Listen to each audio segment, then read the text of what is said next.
বিয়ের পর একটা মেয়ের জীবন যেভাবে কাটে পারতো। হ্যাঁ মা বলুন। থাকো কোথায় সারাদিন?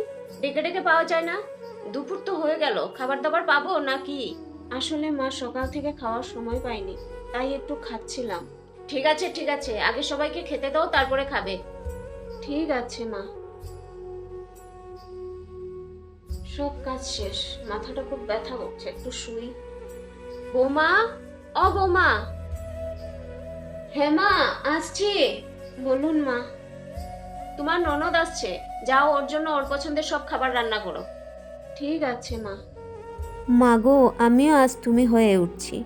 আমিও এখন তোমার মতো সবার আগে ঘুম থেকে উঠি। খিদে পেলেও আর চিল্লামিল্লি করে সারা বাড়ি মাথায় তুলি না। শরীর খারাপ হলেও কেউ ডেকে জিজ্ঞাসাও করে না। বাড়ির সবার শেষে সব কাজ করে ঘুমোতে যাই। এখন বুঝতে পারছি মা তোমার কষ্টটা।